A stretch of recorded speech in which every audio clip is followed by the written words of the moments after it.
kita target tanggal 11 dan tanggal 12 itu sudah kita tertibkan seluruhnya yang ada. Hari ini Minggu 11 Februari tahun 2024, sejumlah alat peraga kampanye pemilu di Kabupaten Manokwari mulai ditertibkan pada masa tenang menjelang pencoblosan 14 Februari mendatang. Penertiban APK ini dipimpin langsung oleh Bupati Kabupaten Manokwari Hermus Indo bersama Bawaslu dan unsur Gakumdu setempat, dimulai dari perempatan Jalan Makalo Manokwari. Pemerintah daerah, Bawaslu Kabupaten Manokwari, Forkopimda, Bawaslu Provinsi, kita akan melakukan penertiban terhadap semua alat peraga kampanye di wilayah Kabupaten Manokwari untuk memasuki minggu tenang.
Karena sesuai amanat undang-undang di Undang-Undang Nomor 7 tahun 2017 dan juga di PKPU 15 perubahan atas PKPU 20 dan juga Perbawaslu 11 tentang kampanye itu adalah pelaksanaan kampanye itu ada di situ ada masa tenang.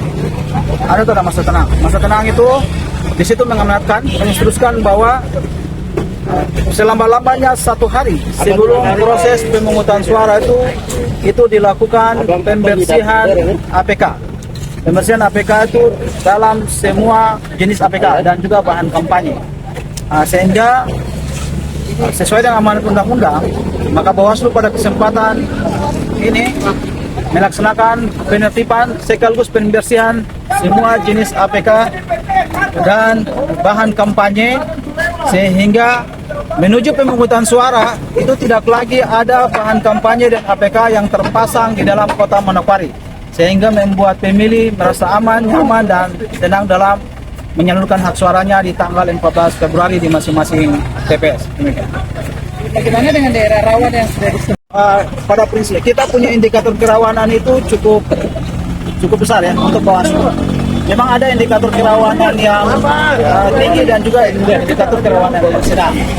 Indikator yang tinggi yang disebutkan oleh Pak Bupati Pak Kapolri sekitar 48 ya, 48 itu. Tapi secara indikator sedang itu kita itu ada sekitar 499 itu indikator sedang yang dari Bawaslu. Karena sesuai dengan edaran kami, edaran Bawaslu nomor 4 tentang identifikasi kerawanan-kerawanan yang terjadi dalam pemilu. Itu yang kita punya. Jadi itu ada semua ingrup dalam apa yang kemudian disinkronisasi dengan Bapak Kapolres sendiri. Demikian. Bapak yang dilibatkan dalam penertiban APK dari mana saja? Ya, untuk penertiban APK ini kita dari unsur Bawaslu sendiri, kemudian juga dari unsur Satpol PP. Itu yang kita libatkan bersama-sama pada kesempatan siang ini. Tetapi juga ada dari unsur Gakumdu, di sini ada kepolisian dan juga ada kejaksaan. Itu yang kita libatkan mereka untuk bersama berpartisipasi dalam pembersihan APK pada hari ini dan juga pada tanggal 12 nanti. Jadi kita target tanggal 11 dan tanggal 12 itu sudah kita tertibkan seluruhnya yang ada di dalam kota Manokwari untuk jenis APK maupun bahan kampanye. Kalau untuk daerah luar Manokwari kayak macam di daerah Pati sana? Manokwari Barat, tetapi yang namanya persebaran APK ini bukan hanya berada di wilayah Manokwari Barat, tetapi dalam hal jangkauan itu kami sudah instruksikan, kami sudah sampaikan kepada kami punya panwascam.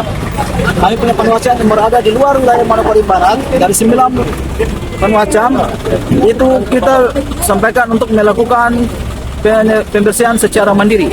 Mereka langsung bongkar saja di itu bongkar dan kemudian kayu-kayunya diamankan di kantor distrik. Itu jadi mereka secara mandiri. Yang penting kita dalam kota yang kemudian kita full karena memang cukup banyak sekali dalam kota. Meskipun di tanggal 10 itu sebelum tanggal 10 itu ada yang sudah dilakukan pembersihan Tuan. Beliau APK sudah dibersihkan oleh masyarakat karena mungkin mereka membutuhkan kayunya. Seperti itu. Ya. Segitu ya. Pastikan untuk seluruh rakyat Manokwari dan juga termasuk para kontestan pemilu dan penyelenggara pemilu patuh terhadap peraturan perundang-undangan yang berlaku, terutama Undang-Undang Pemilu nomor 7 tahun 2017 tentang penyelenggaraan pemilu, di mana seluruh tahapan pemilu telah dilewati dengan baik dan memasuki minggu tenang, seluruh APK harus ditertibkan. Kemudian yang kedua, kita ingin memberikan kesegaran kepada seluruh rakyat di Kabupaten Manokwari maupun juga di tingkat provinsi untuk bisa merenungkan kembali, karena hampir 2 atau 3 bulan lamanya ini masyarakat disibukkan dengan berbagai calon, banyak sekali calon yang mendatangi seluruh masyarakat dan juga memasang balihonya di mana-mana, dan pasti rakyat itu pusing menghadapi semuanya. Tetapi dengan kita menertibkan ini membuat rakyat kemudian segar kembali dalam ingatan mereka, dan mereka akan memutuskan yang tepat dan benar untuk calon anggota legislatif untuk semua tingkatan dan juga capres dan juga calon anggota DPR RI.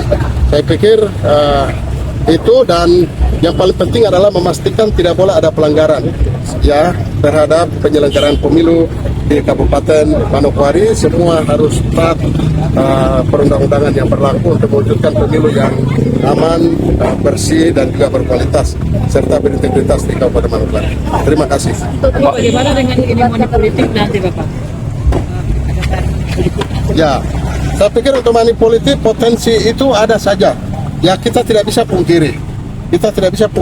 Tetapi saya pikir nanti ini akan menjadi kewenangan dari Bawaslu Kabupaten Manokwari untuk mengawasi gerak-gerik dari seluruh calon, tetapi juga seluruh partai politik yang berpotensi menggunakan money politik di dalam kontestasi pemilu tanggal 14 nanti.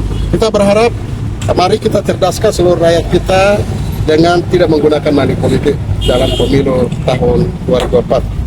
Ya, seperti itu.